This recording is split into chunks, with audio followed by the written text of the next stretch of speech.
Welcome back everyone, I am Markus and we are here with DonkeyKongCountry. We are reached the ice stage of the game, the most beloved stage in every platformer ever.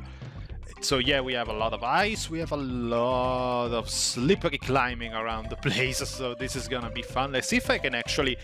Yeah, finally! I got one of these bonus barrels. So yeah, Gorilla Glacier. This is the very first stage where it really gets annoying. That was a great start. Snow Barrel Blast. I mean, it gives you a good hint of what we are in for with this stage. Wait, yeah. So yeah, it's slippery ice. Basically every single stage in this, almost every stage in this area is gonna have slippery physics, and I am hating these goddamn vultures. Yeah, this is the point where I feel the complaints about the camera really start to show up, because these vultures are gonna start coming out of everywhere, and because of the slippery ice, you're gonna be going a little bit quicker than usual. Yeah, I was basically ambushed there. This is where the issue really comes, because you're moving... Oh my god, what the freaking hell. This has not started in the best way. As I said, you're constantly moving up and downhill, and you are moving quickly because of the ice, so it's very easy to just end up going against everyone. So yeah, this is basically the worst the game gets, I feel, in terms of the camera issues. And yeah, I like the effect, oh damn it.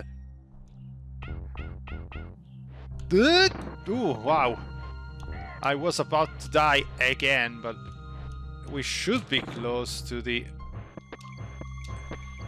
halfway point of the stage.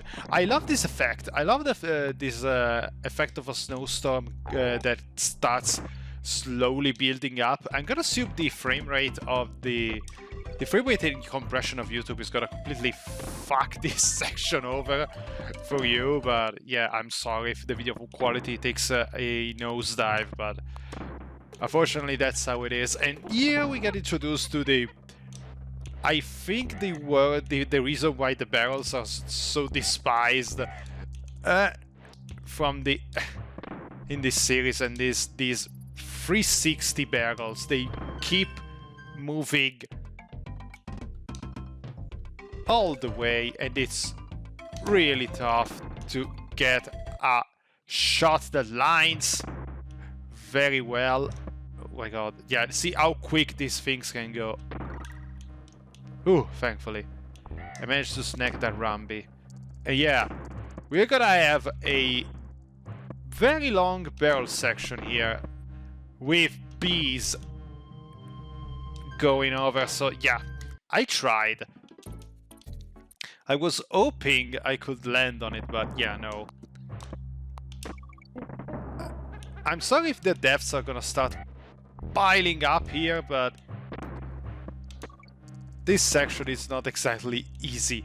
Might as well... Do I show it off? Yeah, why not?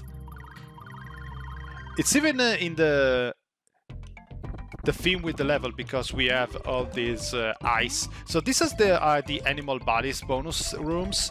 You basically run around and keep collecting all of these tokens, and then you have to find an hidden giant token that will basically double the amounts that you have collected, and it's very helpful for you to get as much extra lives as possible.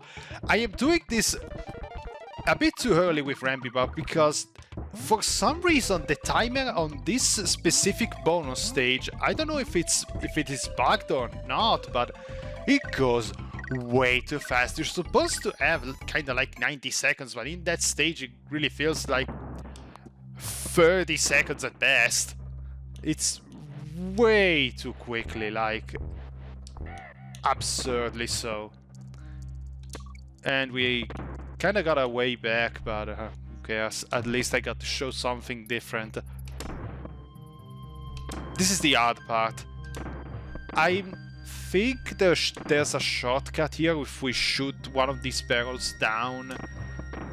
There are some hidden shortcuts everywhere, but I'm not confident, and I already died too much, so might as well just keep going. And oh my god, I'm not. Yeah, now they even start moving. Nice.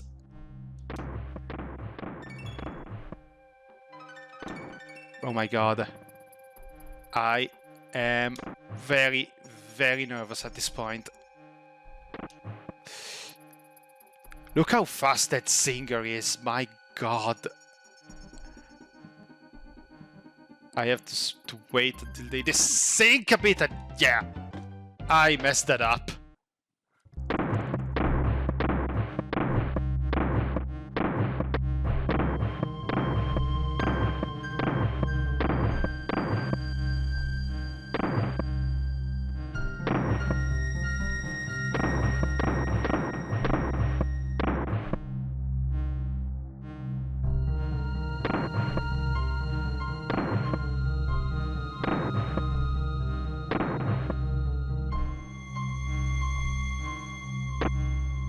I did it! First try!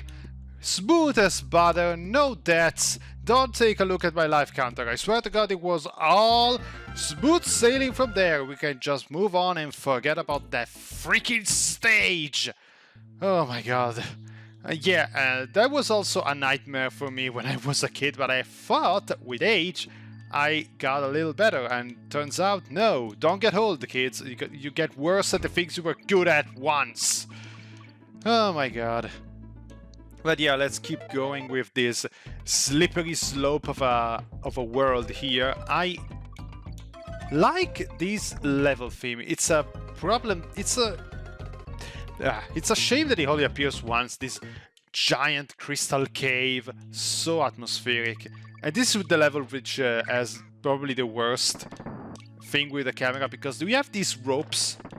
They come in two colors: blue ropes that are basically conveyor belts that go up, and purple that go down, and we basically have to move up and down in the stage.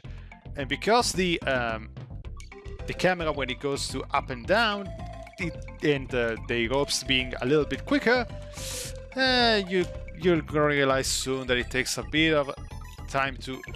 Sometimes you might actually gonna run into stuff and not actually notice what the hell are you doing. Oh yeah, it's not that bad, honestly. I think the worst of this area has been done and dusted, honestly. Yeah, I'm happy that the barrels are still part of Donkey Kong moving forward, but they're not as obnoxious as they were here. I should use Donkey Kong, because those armadillos are gonna be a nightmare for me. Yeah, you can see the camera is struggling a bit in these areas. And I think I understand that people get annoyed by this, and to me it's just the fact that I have been playing this game since basically the day it came out, so I'm used to this. Oh yeah, we got another bonus room to show up. We got Angard here, and take a good look at the timer. You're gonna notice it goes a lot slower when compared to Rambi. So the gimmick in this stage is basically going all over the place and finding these hidden rooms that contain a number and a stack of these, what they're supposed to be bananas, let's call them animal tokens, and basically keep going and collect them. If you stay in the corridors, you can get some neat stuff, but it's not really that much. I think I can get another one of these, maybe. I think there should be at least another one somewhere over here.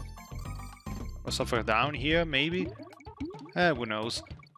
20 seconds and we have 300 of these things, so let's just go for the double bonus and try and collect whatever remains here.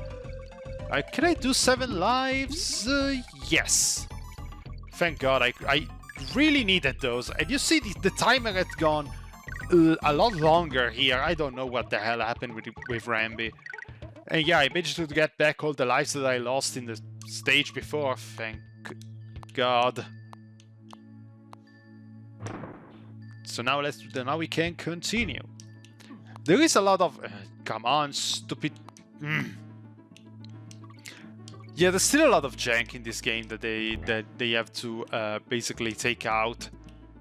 As far as I know, the development for this game wasn't exactly smooth sailing. They had a lot of issues because this technique of pre-rendered graphics was basically something absolutely wild for the time, and it's the reason why basically Donkey Kong blew up so much in popularity, because this stuff was basically incredible. With the advent of actual 3D graphics of today, I'm gonna assume that for many this isn't that much big of a deal, but as a kid in the 90s, this was really something very cool for us. There's always the joke that gets made of, oh, graphics won't get any better than this, but yeah, growing up in the 90s was absolutely wild. The time gap from the 80s through the 90s. Oh god, another. This is gonna be the part that I show off all these animal bonuses. It's gonna last a while because of them. And we have Express, so we can basically fuck around with this glide. This is the mini game that I really enjoy the most, because I feel it's fun to just fly around like this, although it's more like gliding. But I also like the jungle aesthetic. I think it's really good, and I like the sunset or sunrise that is in the background. Maybe it's a sunrise. And this is also the first one where I ever discovered the giant animal just by insisting on going over here. You wonder, how did you figure that out? Just trying. At the time, we had the patience to actually try this shit. Yeah, I was saying, growing up in the period in the 90s or even in the 80s through the 2000s, the leap in graphics was insane. Just by thinking that, just look at something like Super Mario World from the early Super Nintendo, then take a look at this by the end, or stuff like Agane or Sky Blazer. There were some incredible looking games going forward with the Super Nintendo that are absolutely impressive to see in action. And the jump with the PlayStation, like the very first 3D models on the PlayStation. We had Star Fox that had 3D models on the Super Nintendo. Those were really basic, no texture, no nothing. And then you got the Super Nintendo, the PlayStation 1, which was incredibly blocky at first. And when you get to the end, you go from Final Fantasy VII to something like Vagrant Story. The leap it's something unheard of. That you won't be seen ever. Like today, companies are still struggling to say, you need a new system, this is the new jump in the future, the new technology, and yeah, there is a leap, but it's not that substantial. You see some PS4 games, some early PS4 games, you compare them to some late PS4 games. Yeah, there is a jump, but it's not that massive of a jump. At least at times it really doesn't look like it. So yeah, it was a sense of wonder at the time, actually seeing stuff like this in action. It was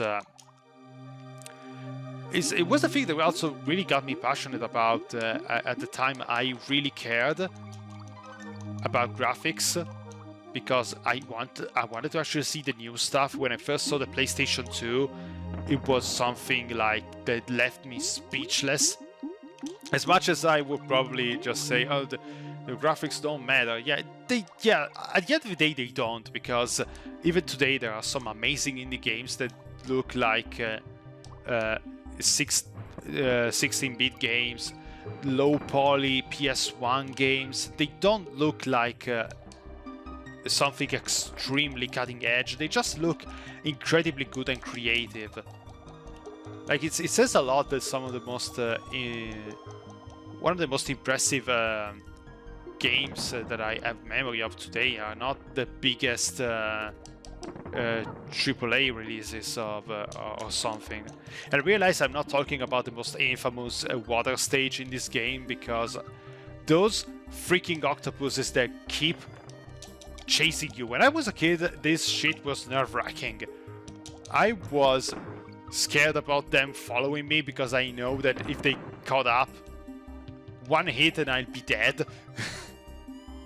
So yeah, this stage, it's not the worst of the water stages. The worst water stage has to come up later, but yeah, this was intense. And those freaking sharks, they keep showing up almost out of nowhere. I cannot even begin to tell you how many times I accidentally ran into those guys. Nowadays, this stage is basically no issue, because yeah, here you know how to move around a lot better, and I know where to find Vanguard. And with him, the stages gets a lot easier, because we can go a lot faster and just abuse his poke to get a ton of speed. Just mash that button and yeah. Mash that button and mess up the timing. At least if you get caught up by those octopuses, they're not really an issue anymore.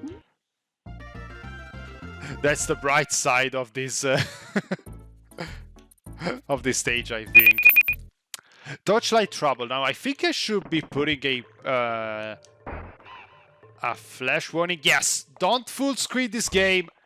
Flashing light warning. This is something that got patched out in later revisions of the game, and unfortunately the version I have here is the one that wasn't patched. So yeah, every time I move around, the screen is gonna flash an extremely bright white light. So if you're sensitive to epilepsy or stuff like that, just don't full screen this game. Look away and wait for the soundbite to tell you that it's okay to watch now. I used that a couple of times in my Mega Man videos. I hope it actually does the job, because yeah, I try to look out for these sort of issues, especially when playing these very old games. I never suffered of seizures, stuff like that. Never had issues with photosensitivity. But even I have my limits, and stuff like this, yeah, it's extremely bad. And I really should not have done that, running around, because yeah, I might have caused some trouble to some. Oh yeah, now I have to do it because of this freaking... Oh my god. Sorry, guys. But yeah, when watching stuff like unpatched Marvel vs. Capcom or X-Men vs. Street Fighter, the white flashes every time there is a super. Like, oh my god. Those are too much even for someone like me. So yeah, I hope this helps. This is the only stage in the game that has this issue, so yeah. Thankfully we are not gonna have to deal with parry anymore. Let's get out of here. For the sake of everyone, everyone's well-being. So we are very close to the end. We have our new Ewok stage here, and this is not gonna be as much of a pain as the last one was. Let's see if I can actually reach the other side of this road, and yes, this is another Winky stage. Winky makes this stage a hell of a lot easier because there are a lot of zingers, and with Winky you can just jump over them and not really care. So I hope I managed to keep her for the entirety of the stage. Keep them. Oh my god. Let's see if I can actually get that ladder. No, I don't. The hitbox on Winky is weird sometimes. Yeah, let's go. You see why I think she's she's the most fun animal body in this game? Just because of how much you jump and go all over the place. Oh my god! Let's take the frog. Especially since I think it's the last one that I haven't showed yet. All 4 animal bodies in one freaking video. This is gonna last long for the bonus stage frenzy over here. Yeah, just as before, I like the different layouts. They really took the time to basically flesh out this path to take the best out of the character that is using them. Unfortunately, the weird hitbox really makes it hard to get some of these things sometimes with Winky, and the constant foreground elements are blocking the view of the counter, so I don't even know how much of these tokens I'm collecting at this point. But yeah, this was the last of the bonus stages. I will try to avoid the tokens from now on, especially because we're really close to the end and I have 35 lives. I don't think I'm gonna need them anymore, hopefully. I should have more than enough for the end of the game. Fingers crossed. And we finally reached our 4th boss. Really naughty Rampage. And yeah, it's just a recolor of the boss of the first area, just that he jumps really high, but it's not really that much of an issue. You have to wait for him to do all these jumps in order to jump on his head again, but as you can see, it's not really that much harder than the boss of the third world. And yeah, we got through the ice level, so now we have a little ride in the industry section of this game, Cramcock Industries, and we see that stage in the next part of Donkey Kong Country. I am Markus, and I'll see you in the next video. Take care of yourself, guys.